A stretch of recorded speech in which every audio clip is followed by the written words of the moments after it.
여러분 안녕하세요. 네 번째 음미입니다. 2026년 1월 1일 첫 방송을 시작하겠습니다. 새해 복 많이 받으십시오.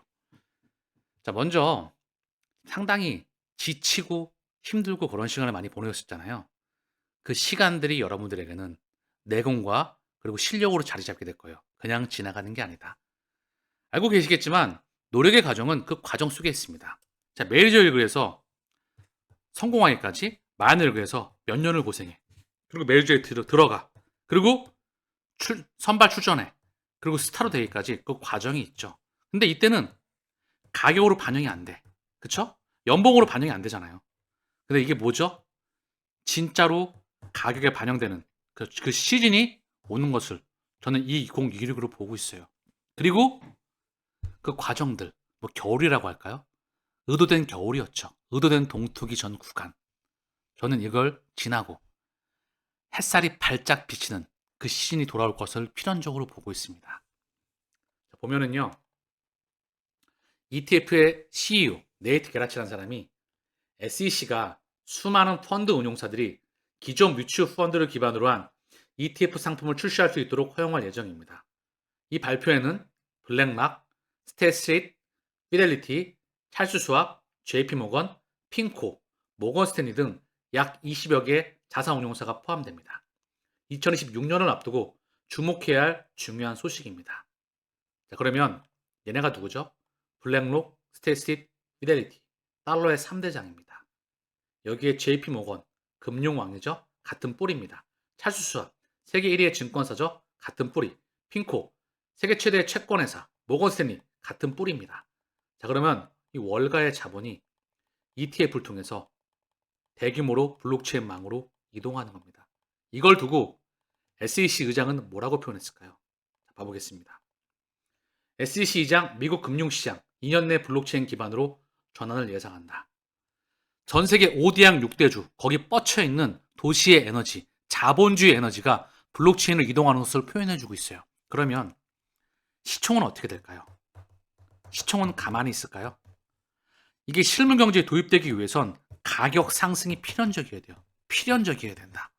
그동안에 인터넷 혁명에서도 이게 실물 경제에 도입되기 전에 가격 상승, 버블이 필연적이었었다. 모바일 혁명도 마찬가지였었다. 3.5초였었죠? 필연적이었다. 지금은 4차 산업혁명이죠. 코인 시장의 버블이 필연적으로 껴야 됩니다. 필연적이라는 거 제가 지금 10번 넘게 썼습니다. 저는 2026년을 슈퍼롱으로 바라보고 있습니다. 시간차를 두고 상승과 하락을 반복하게 되면서 결국 끝단을 향해 달려가게 되겠죠. 많은 사람들이 여기 또 이탈하게 될 거예요. 중요한 건 여기까지 오셨던 분들은 이 허들을 지대로 넘으시길 바랍니다. 결국 가격 상승이 필요하기 때문에. 자, 그러면 XRP의 주봉 차트입니다. 지금 이 부분에서 놀고 있죠. 2,700원 깼어. 2,690원 왔다 갔다 하고 있습니다.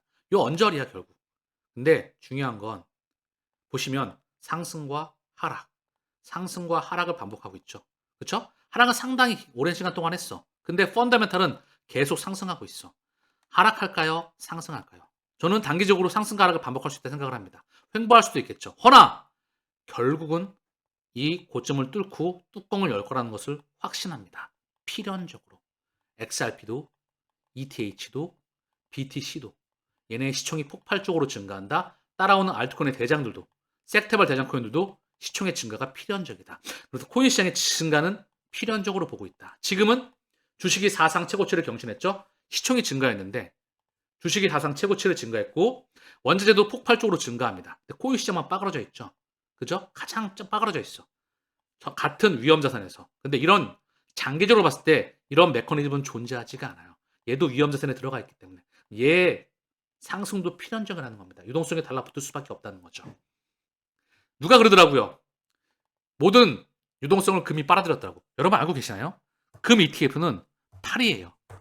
비트코인 현물 ETF, 블랙락의 현물 ETF가 6이었습니다. 세계 1위부터 25위 ETF 순위 중에서 비트코인 ETF가 6이었다는 거. 금은 고작 8이었다는 거. 답이 나왔나요? 그럼 얘가 시장이 부진할 때도 6이었는데 상승하게 되면 어디까지 치고 올라갈까요? 이번은 시즌은 기관입니다. 그렇게 하기 위해선 법과 제도가 필요할 수밖에 없어요. 이미 법안이 마련되고 있죠? 미국 상원은행위원장, 암호화폐 규제법 논의 큰 폭으로 진전되었다. 오늘 나온 이슈를 보게 되니까 1월 15일 날 그걸 다시 한번 이야기를 하더라고요. 그리고 이것과 관련해서 맥쿼리에서 2026년 초에 미국 암호화폐 규제 체계가 완성이 된다. 암호화폐는 코인은 상품이다. 그 법안입니다. 1933년 증권법 등록 요건을 면제한다는 게 핵심인데요. 핵심은 뭐냐면 코인은 상품이다. 이 법안이에요. 증권과 상품에 대한 이 규제를 명확히 해서 법안으로 만들어주는 건데 핵심은 코인은 상품이다. 이걸 법안으로 만들어주는 거예요. 그래서 기관들이 ETF를 통해서 대규모로 자금을 쏠 수 있도록 또 법안을 통해서 대규모로 자금을 쏠 수 있도록 이게 완성이 된다는 거죠. 코인 시장이 쪼그라들어 있을까요? 지금 월가의 주인장들이 블록체인으로 이동합니다. 시가총액이 필연적으로 안 보이시나요? 아직도 이런 분들은 오직 현상에만 주목하시나요? 자, 보면 암에 걸리면 암은 기본적으로 수술을 하고 방사선으로 태워버리고요. 수술을 통해서 잘라버리고 항암 치료를 통해서 남은 항암, 암세포들을 지워버려야 되거든요. 근데 이게 부수적 현상만에 주목을 하는 거야. 설사라니까 설사약을 주고 또 어지러우니까 어지러운 약을 주고 근본적인 본질은 치료하지 않았는데 본질은 뭐죠? 펀더멘탈이 상승을 했다는 거죠. 유동성에 들어올 수밖에 없습니다. 한 번 더 마지막입니다. 그러기 위해선 2026년도 시장에 자금이 들어와줘야 돼. 근데 보시면 여러분 보이시나요?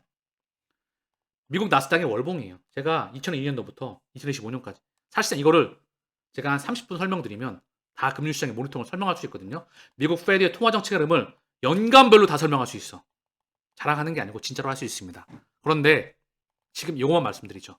2025년도 보시면 시장이 이렇게 상승해 나오는데도 연준은 3연속 금리 인하를 단행했습니다. QT의 중단을 넘어서 양적 긴축 중단을 넘어서 QE로 확장을 했죠. 즉 연준의 대체 대조표는 2008년도에 저는 외우고 있습니다. 쭉 상승을 해요. 쭉 그리고 2012년 13년까지 4.2조 달러로 증가했어요. 세 차례 양적완화 그걸 줄입니다. 2020년도까지 줄였다가 3.7조 달러까지 줄였어. 2020년도 코로나 팬데믹 때 이때죠. 9조 달러까지 상승을 합니다. 이걸 다시 줄였던 거예요. 언제? 지금까지. 6.6조 달러까지. 그런데도 증시는 상승을 했었죠. 줄였던 거를 멈춰줍니다. 그리고 여기서 3개월물 국채를 시작해서 3년까지 QE로 확장했다는 거죠. 그럼 여기서 확장을 한다는 거죠. 그러면 이게 제로금리로도 안 되니까 돈을 찍어서 뿌린 거잖아요. 이 유동성 이거는 월가의 기관의 자금입니다. 보시면 V자 반등은 개인이 만들 수가 없어요. 이거는 기관의 자금이다. 이게 페드와 연결되어 있다. 이제 이게 어디로 들어온다? 제도와 법을 통해서 코인 시장으로 들어온다는 것을 저는 말씀드리고 싶습니다. 그래서 저는 2026 슈퍼롱으로 말씀을 드립니다. 2002년도부터 2025년도까지 이 확장판, 통화정책에 대한 매크로, 진짜 이게 뭔지, 확장판이 뭔지, 왜 제가 상승을 확신하는지 그 확장판을 알아야 되겠죠.